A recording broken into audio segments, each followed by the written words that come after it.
Alors, on va prendre là pendant 10 minutes une loupe pour voir ce qui se passe de près. Et après, on verra vraiment dans une paroi comme ça se passe réellement. La molécule d'eau, déjà, il y a différents états. Il y a la vapeur d'eau, il y a l'eau liquide, il y a la neige et la glace. On va mettre la neige et la glace de côté, c'est pas vraiment notre propos. Sachant que nous, dans le bâtiment, quand vous avez des fissures extérieures, eh bien, on aimerait bien qu'il n'y ait pas cette dilatation de l'eau lorsqu'elle gèle et qui fait exploser les enduits. Où là, moi, j'ai fait faire un escalier devant ma maison et bon, il est ourdé à la chaux. Ça a été fait au mois de juillet, donc elle n'a pas eu le temps de bien faire sa prise et il a supporté un été et puis un hiver et l'hiver d'après, je dirais, il a complètement explosé. Donc ça dérange pas, mais c'est moins joli. Donc on va laisser le sujet neige ou glace. On va regarder la vapeur d'eau et l'eau liquide. Sachant que notre molécule d'eau, qu'elle soit sous forme de vapeur ou d'eau liquide, les mécanismes de transfert à l'intérieur des parois ne sont pas les mêmes. Donc vous pouvez avoir une paroi où la vapeur d'eau voyage, migre facilement, et où l'eau ne peut pas migrer. Donc les mécanismes qui expliquent la migration, qui permettent la migration de la vapeur d'eau, ne sont pas les mêmes que les mécanismes qui expliquent la migration de l'eau liquide, donc de l'eau une fois condensée. Et dans nos parois, on a de l'eau, disons, de la molécule d'eau sous forme d'eau liquide. On en a, dans la très grande majorité des parois de nos bâtiments. Alors, déjà une chose, la grande majorité des matériaux sont capables de stocker et déstocker de l'humidité lorsque l'humidité de l'air varie. On dit qu'ils sont hygroscopiques. Le taux d'humidité d'une poutre qu'en extérieur, le 30 mars, n'est pas le même que le taux d'humidité de ce même poteau extérieur fin août. On a la même chose dans des murs briques, dans des murs parpaings, dans des murs ciment.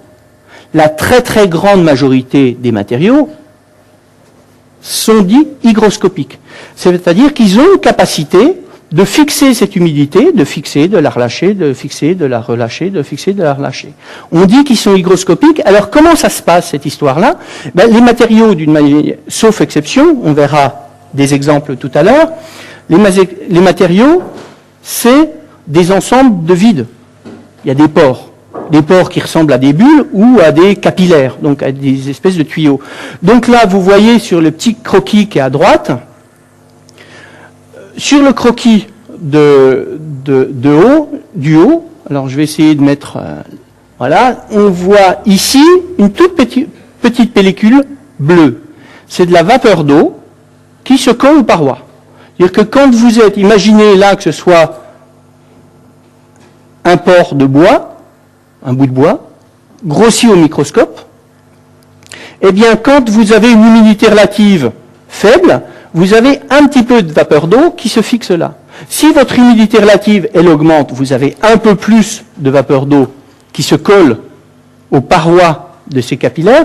Et si vous avez une humidité relative encore plus importante, eh bien, quand il y a des étranglements au niveau de ce capillaire, eh bien, la couche de vapeur d'eau, là, touche celle-ci, et vous avez une apparition d'eau. C'est un phénomène omniprésent dans la très très grande majorité des matériaux de construction, et on appelle ça, on appelle ça la condensation capillaire.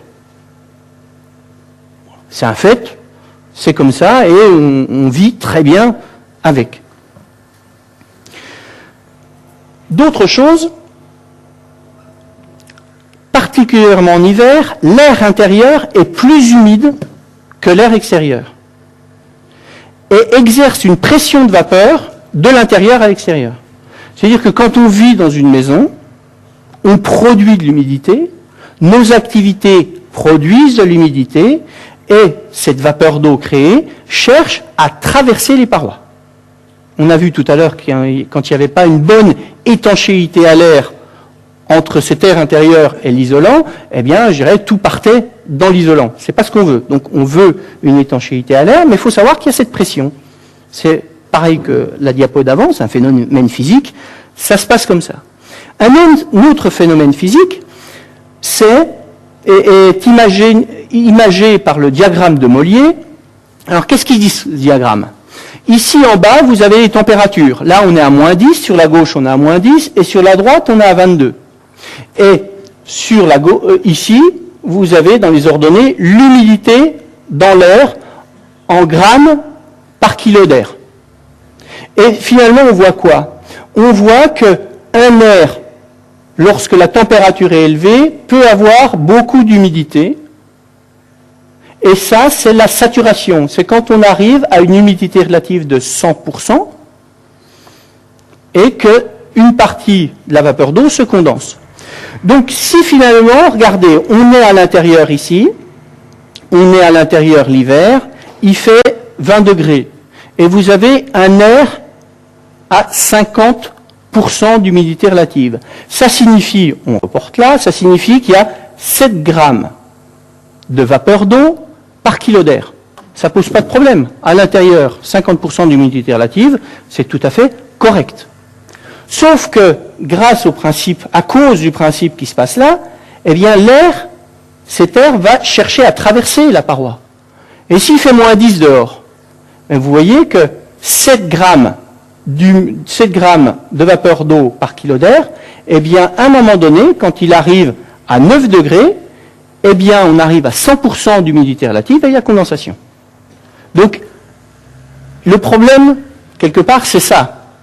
C'est que, pour une quantité d'humidité particulière, un air chaud la supporte très bien, mais un air froid la supporte plus. Il y a une partie de cette vapeur d'eau qui se transforme en gouttelettes, qui se transforme en eau liquide. Et c'est ça qu'on va essayer de maîtriser pour pas avoir de problème à l'intérieur de nos parois. Donc tout à l'heure, la condensation qu'on a vue s'appelait la condensation capillaire, et celle-ci, c'est la condensation par saturation de vapeur d'eau. Donc il y a ces deux problèmes, ces deux réalités physiques qui se passent à l'intérieur d'une paroi, qui peuvent se passer à l'intérieur d'une paroi. Alors, toujours à la loupe, je vous ai dit tout à l'heure qu'on resterait quelques minutes, la structure des matériaux.